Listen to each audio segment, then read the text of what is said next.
Party అయినా పోటీ చేసే మీకుందా? ఆ డైలాగ్ చెప్పే ధైర్యం మీకుందా? తెలుగుదేశం అధికార వాసుదేవ్ గారు ఒక్క నిమిషం అండి. సరే, ఇప్పుడు ఇందాక నేను అన్నదాంట్లో మీరు కొంచెం క్లారిటీ తెలుసుకోవాలి. వారు ఒక ప్రభుత్వంలో ఉన్న వాళ్ళు ఒక పార్టీ కోసం బిల్లు పెడతారని అడుగుతారేంటంటే నాకు అర్థం కాదు. మీరన్నమాట ప్రభుత్వంలో బిల్స్ పెట్టడం అంటే బిల్స్ అంటే మీకోసం ప్రయోజనాల కోసం అని బీజేపీ కోసం జగన్మోహన్ రెడ్డి గారు వ్యక్తిగత ప్రయోజనాల కోసం బిల్లుకి మద్దతు తెలిపారు. నేను క్వశ్చన్ అడిగాక ఆన్సర్ చేయండి. వాసుదేవ్ గారు, నా పాయింట్ ఏంటంటే బిల్స్ పెడితే బిల్స్ ఆ పార్టీకి అవసరమా, లేదా నచ్చితేనో, లేదా వాళ్ళ స్వప్రయోజనాలు ఉంటే తప్పితే వాళ్ళు, అంతేకాని ఒక పార్టీతో అంటే అరే ఓటింగ్ అనేది రెండు వేరు వేరు అవునా కాదా వాసు గారు?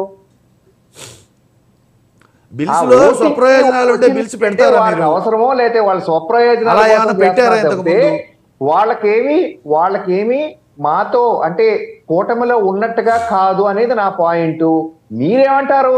బిల్స్ మా కోసం పెడతారు, మీకోసం ఎందుకు పెడతారండి? వైఎస్ఆర్సీపీ ఏమన్నా ఈ రాష్ట్రంలో కాదు ఈ దేశంలో మీరే అల్టిమేట్ డిక్టేటర్షిప్ ఉన్నదా మీకు?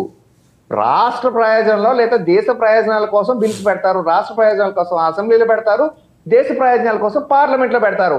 ఆ పార్లమెంట్ లో ఉన్న పార్టీలకి ఇష్టమైతే వేస్తారో, లేకపోతే వాళ్ళకి ఇష్టం లేకపోతే అబ్జెక్ట్ చేస్తారు.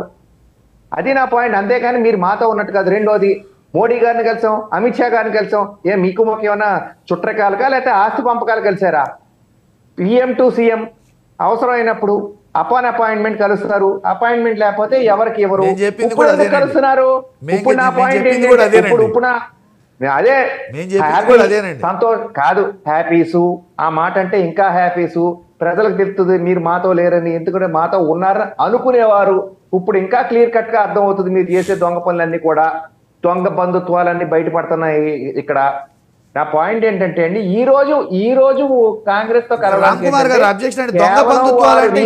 వల్ల వాళ్ళకి ఇందాక అన్నారు చూసారా, ఆడ సింగిల్ లేవు, ఏమి లేవు. వాళ్ళు ఇప్పుడు ఎటోకటు దిక్కు లేక పార్టీ అంతా కూడా మెర్జ్ చేస్తారు వెరీ సూన్. కాంగ్రెస్ లో అల్టిమేట్ గా చెల్లి పంచర చేరి చెల్లి గొడుగు వెనకాలకి గొడుగు కట్టుకుని నిలబడతాడు. చెల్లికి కూడా ఎండపడకుండా ఏమన్నా అవసరమైతే పొరపాటుని చెల్లి ఏమైనా చైర్లోకి ఎక్కుద్దామో వెనకాల కేసులు కాపాడుకోదామని. వేళకు కూడా కాంగ్రెస్ ప్రభుత్వం తెలంగాణలో అధికారం ఉంది కాబట్టి కోర్టులకు అటెండ్ అవ్వాల్సిన ప్రదేశం అదే కాబట్టి వాళ్ళు షెల్టర్ కోసమే వెళ్తున్నాడు జగన్మోహన్ రెడ్డి. ఇప్పుడు సింగిల్కి వెళ్తారా, ఇదిగా వెళ్తారంటే అసలు మీకు పార్టీ ఏమి ఉండదు. 2029కి మీరు ఏదో పార్టీ టికెట్ తెచ్చుకుని పోటీ చేసే అవకాశం ఇస్తే పులివెందుల ఎమ్మెల్యే మళ్ళీ పోటీ చేస్తాడు, లేకపోతే అది కూడా ఉండదు.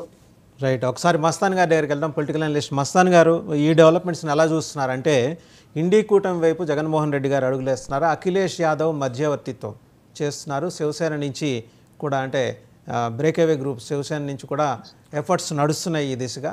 ఎంతవరకు సఫలీకృతం అయ్యే అవకాశం ఉంది? రాహుల్ గాంధీ నేరుగా రావడానికి ఇబ్బంది పడి మొహమాట పడి అఖిలేష్ యాదవ్ని మధ్యవర్తిగా పంపించారు మన జగన్మోహన్ రెడ్డి గారి ధర్నాకి.